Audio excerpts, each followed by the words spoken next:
Assalamualaikum warahmatullahi wabarakatuh.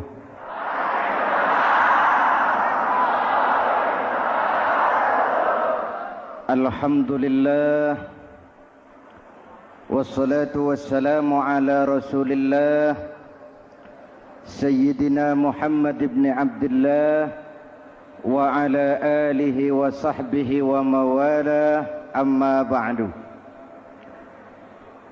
Hadirin hadirat ma'asyiral muslimin yang saya cintai, Ramadan adalah madrasah, sekolah, tempat di mana kita banyak sekali belajar tentang hidup dan kehidupan,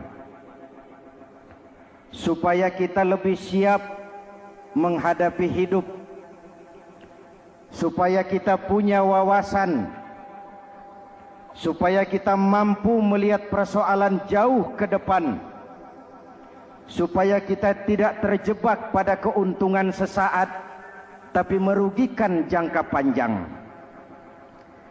Malam ini saya ingin mengajak kita semua melihat kurikulum Ramadan. Pelajaran apa yang diberikannya kepada kita?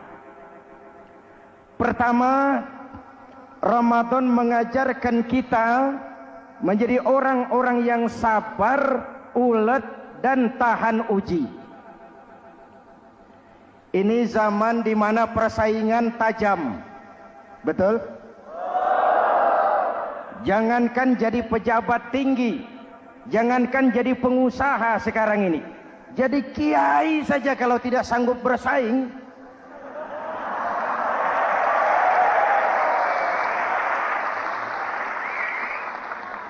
ini bahasa kasar tapi jujur. Karena orang sekarang hidup di zaman banyak pilihan. Akibat persaingan yang semakin tajam, orang sering kehilangan kesabaran. Kepengen cepat kaya, lalu tidak sabar. Makan renten, nipu orang, buka peternakan tuyul, korupsi. Sekarang ini kan lagi santer Bulog Gate jilid 2. Rupanya memang tajam uang Bulog itu. Bulog sudah memakan salah seorang mantan ketuanya, Bedua Amang. Bulog sudah memakan seorang presiden. Sekarang Bulog sedang mengarah kepada ketua DPR. Kita lihat hasilnya.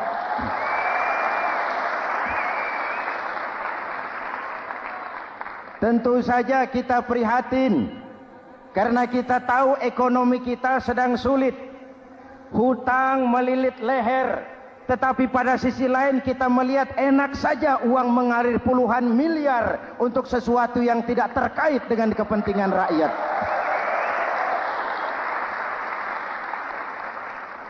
Karena itu puasa mendidik kita sabar, biar lapar melilit perut, biar haus mencekik tenggorokan. Kalau maghrib belum datang, jangan sentuh makanan, jangan ambil minuman. Sabar. Betul? Ada waktunya. Lalu lintas itu macet karena kendaraan besar tidak mau ngalah, kendaraan kecil tidak tahu diri. Betul? Antrian di pasar kacau karena yang sudah dapat nggak mau minggir, yang di belakang dorong-dorong. Betul?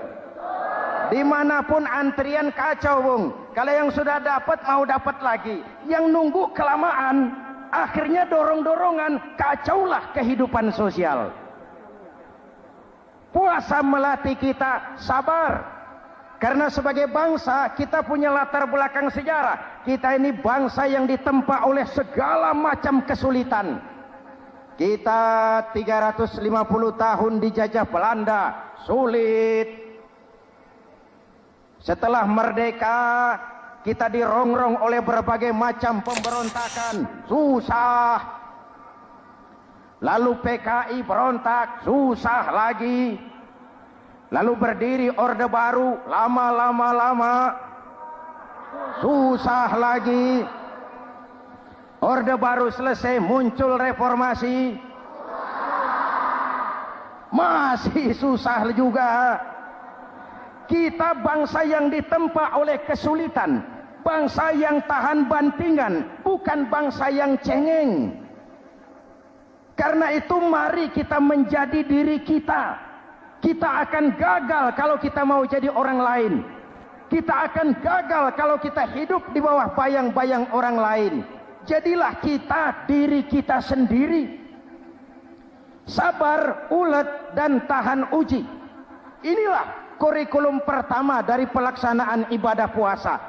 Sehingga dengan dibekali sifat sabar, kita bisa mengendalikan diri. Manusia hebatnya ya. Ayo kita banding-bandingkan. Malaikat, binatang, manusia. Malaikat tidak diberi nafsu, hanya diberi akal.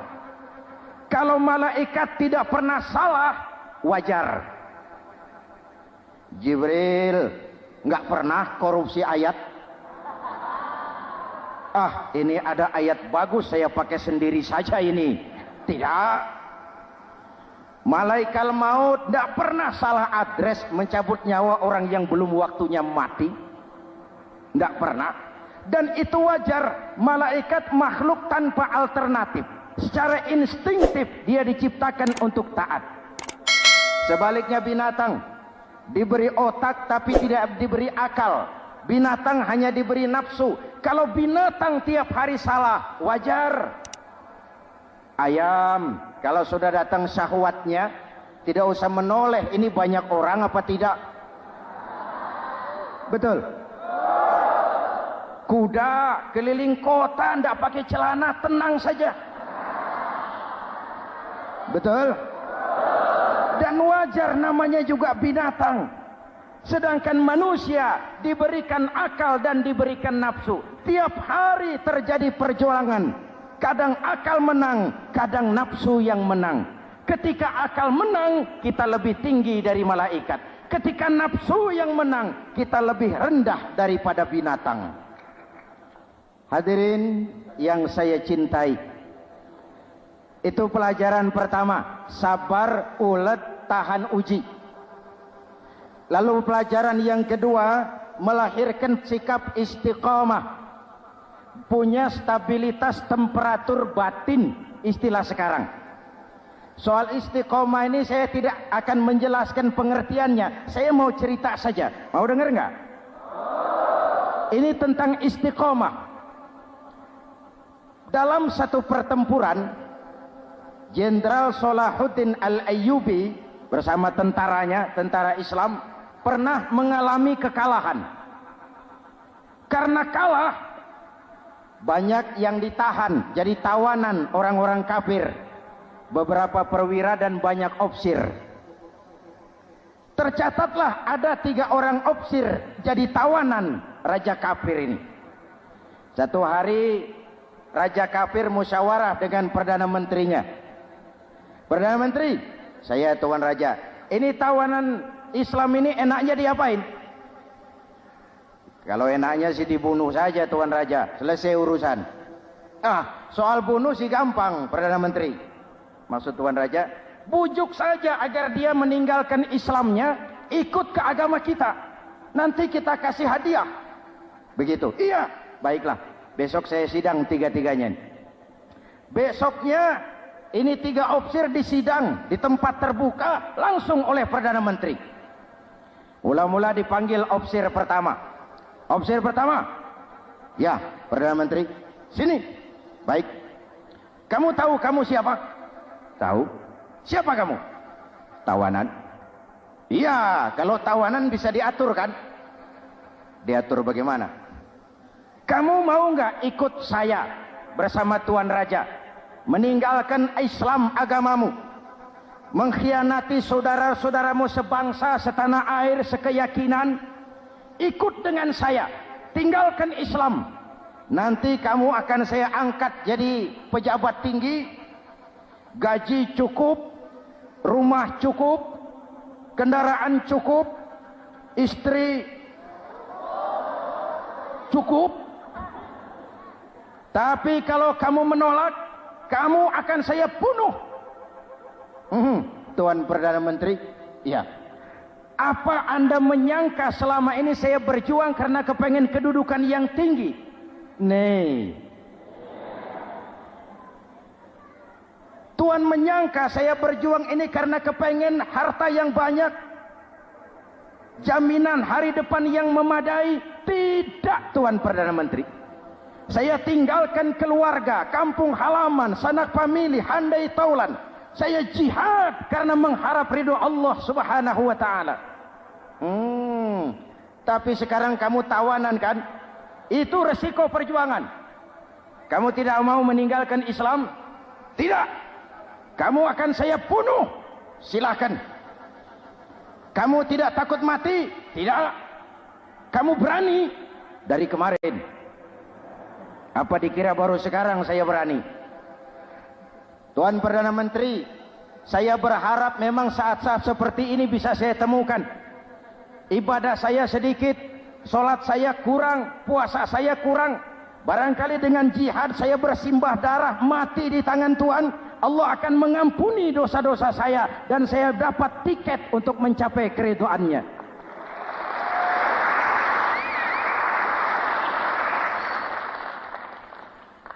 Gila kamu, biarin.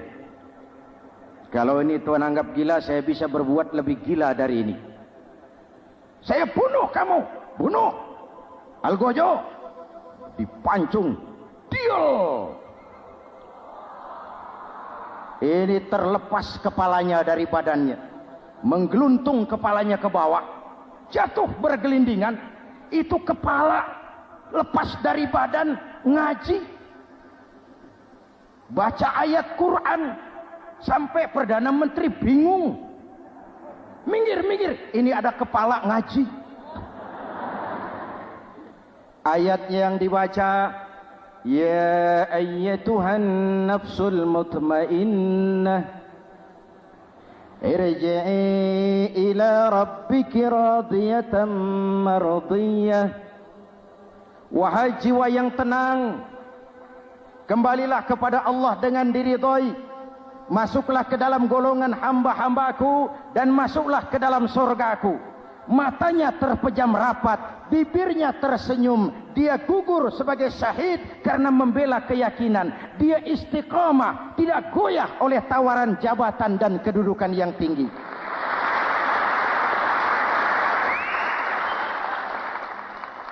Perdana Menteri geleng kepala, dasar orang Islam.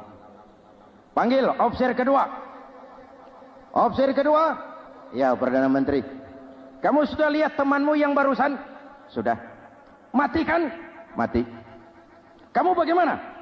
Mau tetap berjuang untuk Islam atau ikut kami? Jabatan tinggi, kedudukan tinggi, rumah tinggi. Bagaimana? Atau mau mati seperti teman kamu barusan? Sudah kamu pikir? Sudah, Perdana Menteri. Sudah apa? Sudah, jangan banyak omong. Maksud kamu apa? Saya sudah tidak sabar mau nyusul teman saya yang barusan itu. Saya tidak bayangkan bagaimana dia disambut oleh malaikat di surga, disambut oleh para bidadari di surga, menggapai ridho Allah. Oh, Perdana Menteri, sudah jangan banyak omong. Kalau mau potong, potong saya. Perdana Menteri bilang ini lebih gila dari yang pertama. Yang pertama masih mau diajak ngomong, ini malah langsung minta disembelih. Ayo, Algojo, potong. Potong lagi. Deal.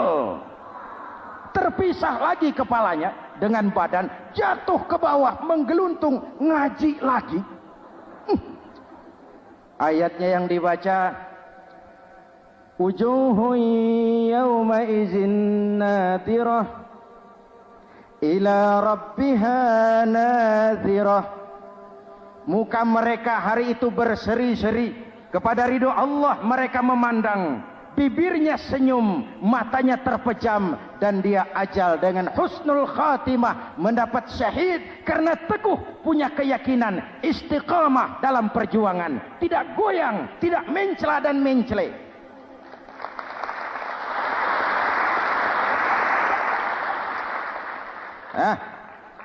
Opsi ketiga, sini. Yap, siap Perdana Menteri. Kamu sudah lihat nasib 2 orang teman kamu? Sudah. Mati kan? Mati. Kamu mau seperti dia? Oh, tidak Perdana Menteri. Saya tidak mau mati. Daripada matikan lebih baik hidup. Kamu mau ikut saya? Mau Perdana Menteri. Mau. Gaji besar, rumah besar, kendaraan besar, istri.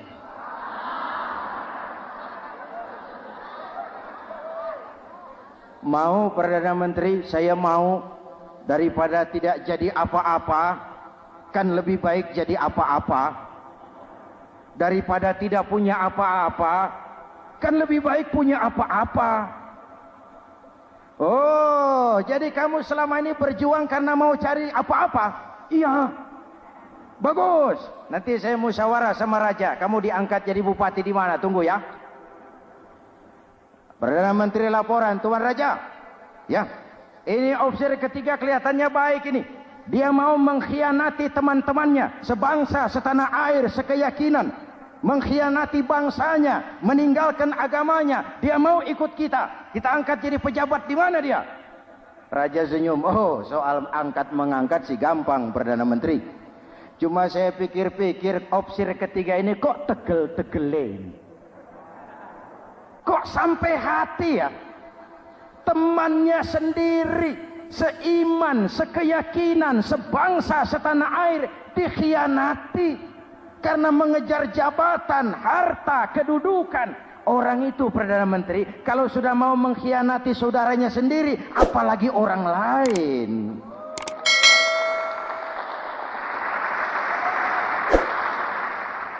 Ini opsi ketiga, ini opsi bejat.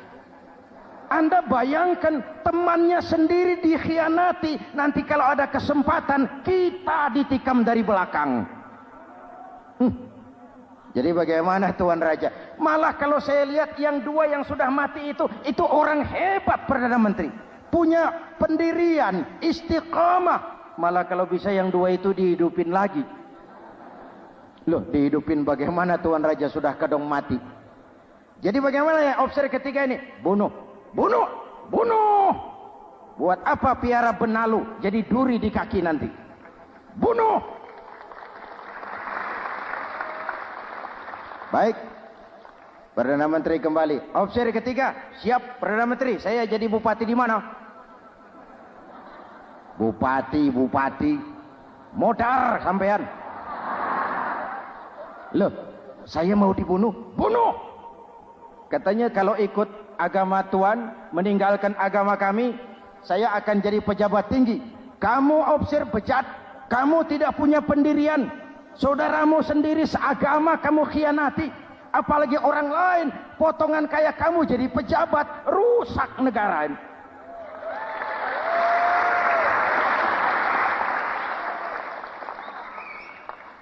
Hadirin hadirat yang berbahagia, saya lanjutkan cerita ini.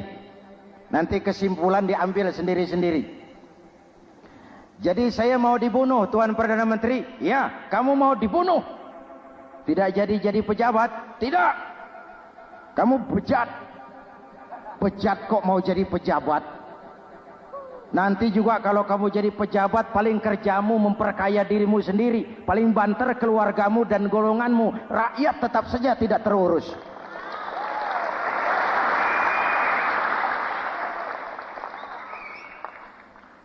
Paling-paling kamu kalau sudah jadi pejabat tinggi, kerjamu cuma membuka, meresmikan, berkunjung. Berkunjung, meresmikan, membuka. Membuka, meresmikan, berkunjung. Lah kapan kamu ngurus rakyatnya? Bejat kamu. Jadi saya dibunuh, bunuh. Iyalah, kalau mau dibunuh ya saya bunuh, tapi saya mau Islam lagi ah. Terserah, mau Islam lagi mau tidak, kamu tetap akan dibunuh. Iya, saya mau Islam lagi. Ayo cepat. Iya Pak, saya mau syahadat dulu. Cepat. Iya Pak, asyhadu macet lehernya. Ayo cepat. Iya Pak, asyhadu tidak bisa mengucap syahadat. Ayo cepat. Iya Pak, asyhadu tidak tuntas mengucap syahadat, golok algojo keburu sampai di lehernya. Deal. Darah mancur, pisah kepala dengan badan, menggeluntung ke bawah. Ngaji lagi. Wong dia bekas santri, masih bisa ngaji. Cuma ayat yang dibaca lain sama dua temannya tadi. Ayat yang dibaca, afaman haqqa alaihi kalimatul azab, afaman haqqa alaihi kalimatul azab, afa anta tunkizu man finnar. Ini ayat yang dibaca. Orang yang memang sudah dapat vonis akan mendapat azab, bisakah kamu menyelamatkan dia dari neraka? Bertahun-tahun berjuang di bawah bendera Islam untuk kejayaan Islam. Di akhir hayatnya dia tergoda oleh kedudukan dan harta, oleh jabatan dan pangkat. Ia bergeser, imannya rapuh, hilang istiqomahnya, ditinggalkan agamanya, dan dalam keadaan begitu dia mati, dia su'ul khatimah. Na'udzu. Hadirin, apa guna saya ungkapkan ini? Mari kita belajar, perlu stabilitas temperatur batin. Saya sering katakan, berapa banyak orang waktu di bawah teriak-teriak, berantas korupsi, ganyang korupsi, sikat korupsi, cuma karena belum dapat kesempatan. Begitu dapat kesempatan, korupsinya lebih gila dari yang dia teriaki. Betul? Waktu di bawah rajin baca ayat kursi, dapat kursi lupa sama ayat. Betul? Betul? Ini yang memerlukan sikap istiqamah, konsisten. Hanya dengan semangat seperti ini, maka kita tidak akan goyah oleh tantangan yang bagaimanapun beratnya. Hadirin yang saya muliakan, Allah berjanji orang-orang yang beriman kemudian beristiqamah, tatanazzalu alaihimul malaikatu alla takhafu wa la tahzanu, akan turun kepada mereka malaikat seraya berkata, kamu tidak usah takut, kamu tidak usah sedih, Allah akan memberikan pertolongan kepada orang-orang yang istiqamah. Ayo kita tetap istiqamah melaksanakan ibadah hanya kepada Allah Subhanahu wa ta'ala. Nah, yang ketiga, ikhlas. Allahumma lakasumtu, untuk engkau saya berpuasa. Orang mau puji atau tidak bukan soal, orang mau lihat atau tidak bukan soal. Kalau sudah berbuat, yang penting karena Allah saja. Keikhlasan itu, kalau amal kita adalah jasad, ikhlas adalah roh. Saudara, hari Jumat jam 9 pagi sudah berangkat ke masjid. Apa tidak bagus? Bagus. Sarungnya baru. Samarinda kelas BHS. Sajadah tebal. Tasbih panjang. Jam 9 sudah berangkat. Iya. Padahal sholat jam 12. Betul. Apa pahalanya besar? Nanti dulu. Itu berangkat jam 9 itu maunya apa? Pameran sarung? Atau di dekat masjid ada janda? Atau apa? Disinilah peran keikhlasan. Keikhlasan itu bukan kata. Malah kalau kita, oh saya ikhlas loh, biasanya tidak ikhlas kalau sudah ngomong begitu. Ikhlas itu amalan batin. Puasa ini menyelamatkan kita dari penyakit riya. Saya ingatkan Al-Ghazali bilang penyakit dua macam, penyakit zahir dan batin. Bedanya apa? Pertama, penyakit zahir yang punya lebih tahu dari orang lain. Tapi penyakit batin orang lain lebih tahu dari yang punya. Kalau kita punya kanker darah tinggi, kita tahu, orang lain tidak. Tapi kalau kita sombong, hasut, dengki, orang lain kadang-kadang lebih tahu dari kita yang punya. Betul? Yang kedua yang dahsyat, sehebat-hebatnya penyakit zahir cuma merusak dunia. Penyakit batin merusak dunia, menghancurkan akhirat. Ginjal mati, darah tinggi mati, tumor mati, kanker mati, leukemia mati, tapi tidak berakibat akhirat. Tidak ada penduduk neraka ditanya, kenapa kamu masuk neraka? Tumor, Pak. Tidak ada. Tidak ada. Sehebat-hebatnya penyakit zahir cuma merusak dunia, tapi penyakit batin merusak dunia, menghancurkan akhirat. Sombong, penyakit batin, di dunia dijauhi orang, di akhirat neraka tempatnya. Kikir, penyakit batin, di dunia dijauhi orang, di akhirat neraka tempatnya. Betul? Maka Al-Ghazali heran, kalau diserang penyakit zahir kita panik, cepat-cepat cari dokter. Tapi kalau diserang penyakit batin kita tenang-tenang saja. Padahal penyakit batin merusak dunia dan lebih hebat lagi menghancurkan akhirat. Maka puasa melahirkan keikhlasan.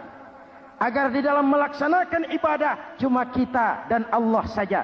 Inilah jiwa dan semangat yang sekarang ini pun sudah mulai menjadi langka. Semuanya karena akhirnya yang subur mental penjilat.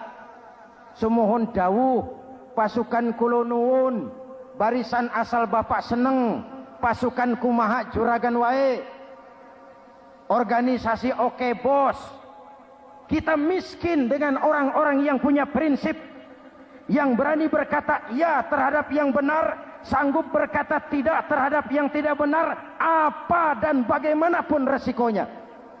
Kita terlalu kaya dengan barisan asal bapak seneng, pasukan oke bos, organisasi kumaha juragan wae, dan kita miskin dengan orang-orang yang punya kepribadian yang tegar dan istiqomah apapun resiko yang dihadapinya.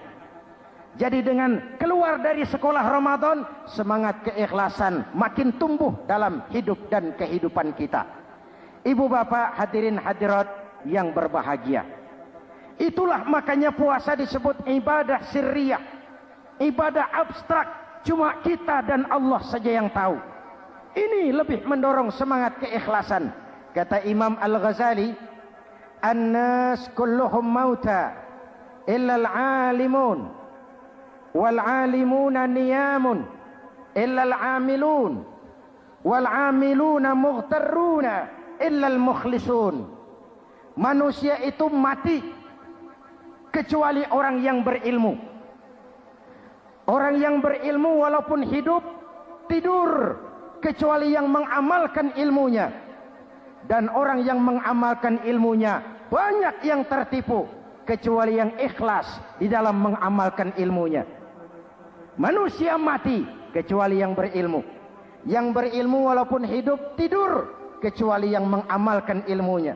Yang mengamalkan ilmunya banyak yang tertipu, menyangka amalnya sudah banyak, solatnya sudah hebat, zakatnya sudah luar biasa, jihadnya sudah mantap.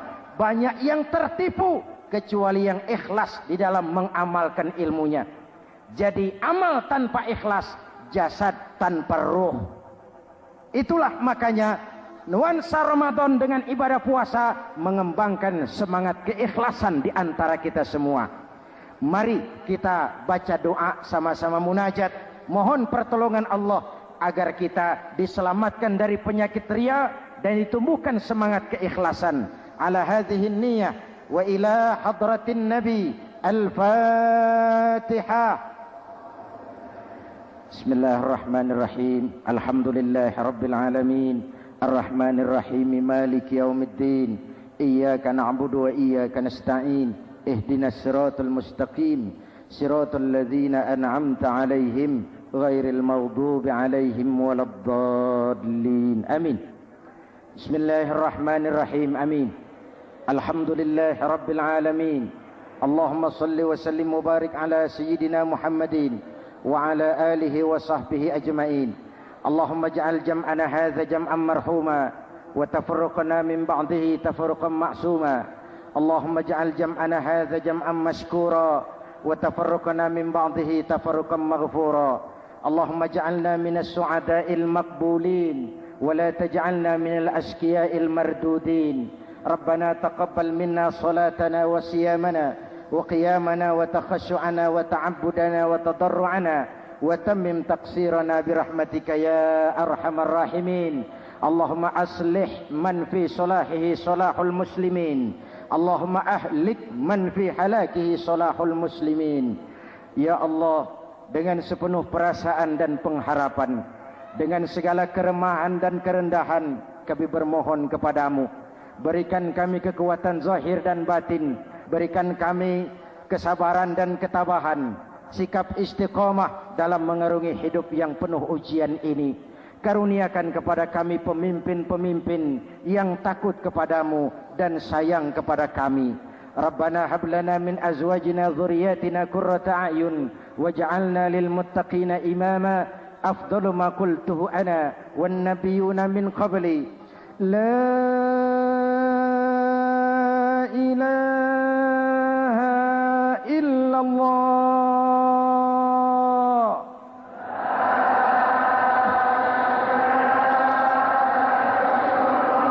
La ilaha illallah.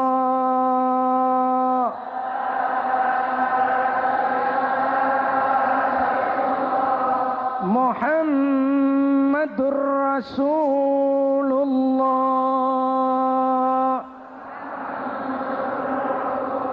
Amin.